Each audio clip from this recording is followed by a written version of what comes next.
बिस्मिल्लाहिर्रहमानिर्रहीम, अस्सलामुअलैकुम। लाखों करोड़ों दुरूद सलाम मोहम्मद मुस्तफ़ा सल्लल्लाहु अलैहि वसल्लम और आले मोहम्मद पर। मैं हूँ उमर दराज गोंदल और आप मेरा फेसबुक और यूट्यूब चैनल देख रहे हैं। खेल शुरू हो गया और खेल है कप्तान के जीतने का, खेल है कप्तान की वापसी का और खेल है इन तजर्बाकारों के घर जाने का।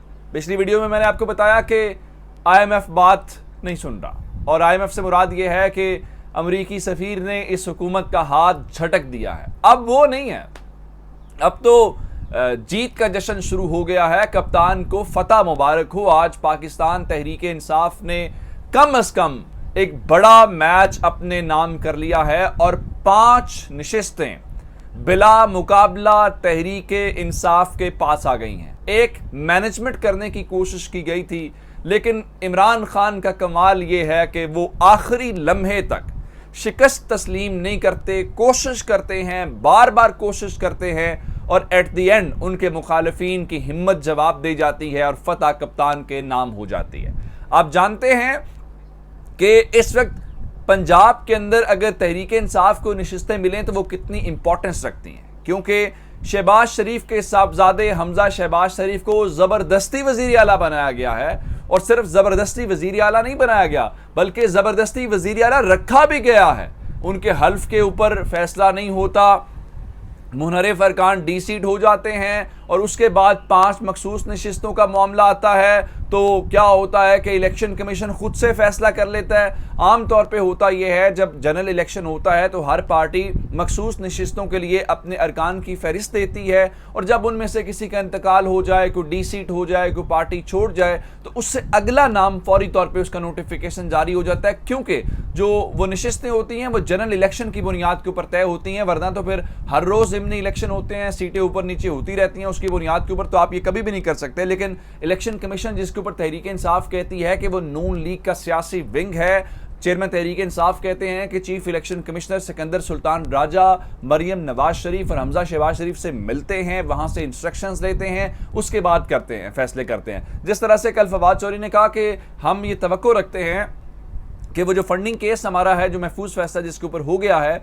उसमें जो भी कोई बदतरीन फैसला होगा तहरीक इंसाफ के खिलाफ वो फैसला आएगा। अब इलेक्शन कमीशन ने तहरीक इंसाफ के मुताबिक एक नया आइन लिखने की कोशिश की, लेकिन आज सब अरमान खाक में मिल गए हैं और कप्तान ने मैदान मार लिया है।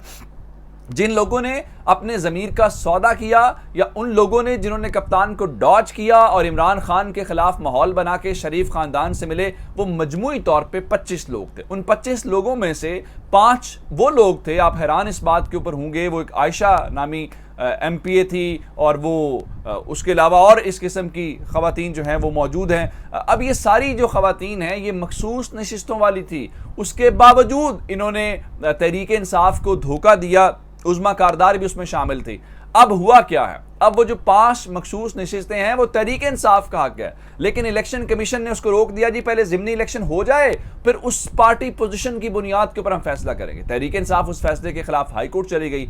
आज लाहौर हाई कोर्ट ने इस बारे में जो पिटीशन तहरीक इंसाफ की है वो कबूल कर ली है और इलेक्शन कमीशन का फैसला मुस्तरद और कल अदम करार दे दिया। इसीलिए आज तहरीक इंसाफ वाले कह रहे हैं कि हम इसीलिए शोर करते हैं कि इस मुल्क के अंदर एक आज़ाद इलेक्शन कमीशन ज़रूरी है, कि कितने दिनों से आपने एक पार्टी का हक मारा और वहाँ पे नुमाइंदगी जो है। अब ज़रा खबर सुन लें कि पंजाब असेंबली के अंदर लाहौर हाई कोर्ट के मुताबिक फौरी तौर पे जो 5 नशिस्तें हैं वो तहरीक इंसाफ को मिल गई हैं और इलेक्शन कमीशन को कहा गया है कि आप फौरी तौर पे नोटिफिकेशन जारी करें, आप रोक नहीं सकते। जिसका मतलब ये है कि अमली तौर पे हमजा शहबाज शरीफ की जो वजारत आला है उसका खेल ख़त्म हो गया है। मैं अब आपको इससे बड़ी खबर देना चाहता हूँ कि 20 ज़िमनी इलेक्शंस हैं और 20 ज़िमनी इलेक्शन जो हल्के हैं वहाँ पे खान साहब ने कल 4 हल्कों के अंदर कन्वेंशन करके यहाँ का लाहौर का मूड तो बता दिया। पिछली वीडियो के अंदर मैंने आपको कामरान शाहिद का वो ट्वीट बताया था जिसके मुताबिक खैबर पख्तूनख्वा की सीट नहीं जीती। यही बात ज़िमनी इलेक्शन के अंदर इनके साथ होने वाली है। इनको अंदाज़ा भी नहीं है अवाम का मूड क्या है और आगे चल के ये बात जनरल इलेक्शन के अंदर नजर आएगी। लेकिन चूंकि एजेंसीज की रिपोर्ट जाती हैं, सर्विस जाते हैं, मुख्तलिफ तरीकों से हुकूमत चेक करती है अवाम की राय, अवाम किसको वोट देने जा रहे हैं। तो अंदाजा तो हो गया है कि कप्तान जीत रहा है, भारी मार्जिन से जीत रहा है। देखिए ना, रोज आज इन्होंने क्या किया, आज ये आम आदमी जो है उस बेचारे के साथ ये करते क्या है कि उसके साथ उसको इन्होंने समझा हुआ, जैसे मुफ्ती इस्माइल ने कहा हमने पेट्रोलियम मसनूआत बढ़ाई, कप्तान ने लोगों को बाहर निकालने की कोशिश की, लोग नहीं निकले। अब जरा एलपीजी की कीमत जो है वो 10 रुपए पर केजी बढ़ा के 200 पर केजी कर दी गई है। घरेलू सिलेंडर जो है वो 120 रुपए बढ़ गया है, कमर्शियल सिलेंडर 455 रुपए बढ़ गया है। और ये रिक्शों वगैरह के अंदर भी वही एलपीजी इस्तेमाल होती है, घर के अंदर भी आप वही सिलेंडर इस्तेमाल करते हैं। अब ये वो महंगाई है जिससे लोग तंग हैं। यूटिलिटी स्टोर के ऊपर आप सूरत हाल देख लें, हर जगह देख लें। उसके बाद अब इनको जो रिपोर्ट्स मिली हैं वो ये हैं कि ज़िमनी इलेक्शंस के अंदर तहरीक इंसाफ भारी मार्जिन से कामयाब होने वाली है। हालांकि ये मैनेजमेंट करने की कोशिश कर रहे हैं, जिसमें ये कहने की कोशिश कर रहे हैं कि जनाब आप जो है वो 14 से 16 या 18 सीटें जीत जाएंगे। मैं आज डॉक्टर यास्मीन राशिद की गुफ्तगू आपको बताना चाहता हूं। डॉक्टर यास्मीन राशिद ने एक ब्रिगेडियर जिनका नाम राशिद है, उनका नाम लेके उनको मुखातिब करके कहा है कि ब्रिगेडियर राशिद साहब आप लाहौर के ऊपर हाथ हौला रखें। फिर उन्होंने कहा है कि अगर आप न्यूट्रल हैं तो आप न्यूट्रल रहें। लेकिन डॉक्टर यास्मीन राशिद की गुफ्तगू के मुताबिक उनके पास जो इत्तलात हैं, जो चीज़ें उनके नॉलेज में हैं, न्यूट्रल नहीं हैं। और ये जो ब्रिगेडियर साहब हैं इनके मुतल्लिक पहले तहरीक इंसाफ के चेयरमैन भी बात कर चुके हैं। बहुत सारे लोग कह रहे हैं कि वो इलेक्शन मैनेज कर रहे हैं। अब इसमें कितनी सदाकत है ये तो वही बता सकते हैं, लेकिन तहरीक इंसाफ बार बार ज़रूर इल्ज़ामात लगा रही है। कर खान साहब ने भी लाहौर के अंदर ये बात की थी कि अंपायर्स इनके साथ मिले हुए हैं, हम अंपायर्स को, इन दोनों को शिकस्त से दो चार करेंगे। तो अब इस सारी सूरत हाल को देखने के लिए अब इलेक्शन मुलतवी कैसे करवाना है, शिकस्त से कैसे बचना है, अब इस बात के ऊपर काम शुरू हो गया है। क्योंकि पंजाब के अंदर हमजा की वजारत आला तो नहीं बच रही। अगर पंजाब की वजारत आला नहीं बचेगी तो ये हुकूमत अपने घर जाएगी, ये हुकूमत ओवरऑल नहीं रहेगी, ये बात तयशुदा है। अब आपको एक और खबर देना चाहता हूं जो हमारे लिए बहुत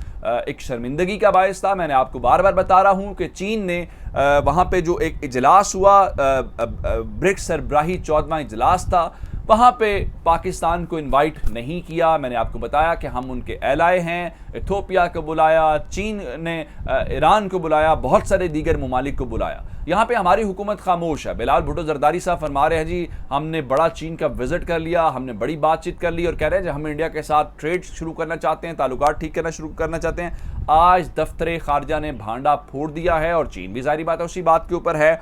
खबर यह है कि चीन और पाकिस्तान के दरमियान बातचीत चल रही थी कि पाकिस्तान को बुलाया जाए, लेकिन एक मुल्क ने मुदाखलत की जिसके बाद चीन पीछे हट गया। आप हैरान इस बात के ऊपर होंगे, वो मुदाखलत करने वाला मुल्क इंडिया था और इंडिया ने चीन के ऊपर दबाव डाला और दबाव डालने के बाद उन्होंने कहा कि आप पाकिस्तान को नहीं बुलाएंगे।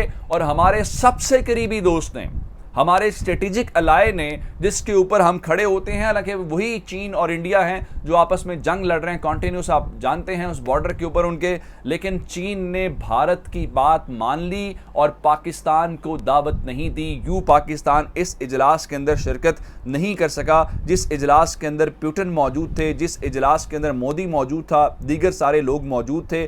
लेकिन ये किस चीज़ में मसरूफ़ हैं? ये यहाँ पे हुकूमतें गिराने में मसरूफ़ हैं, ये हुकूमतें ये धांधली में मुलव्वस हैं। ज़रा मैं जाते जाते एक आपको एनालिसिस दे के जाना चाहता हूँ जो आपको काम आएगा कि आपने कल कराची के अंदर इलेक्शन देखा, हर कोई धांधली के इल्ज़ाम लगा रहा है। मैंने आपको पिछली वीडियो के अंदर डिटेल के अंदर एमक्यूएम की बात की, JUFA की बात की।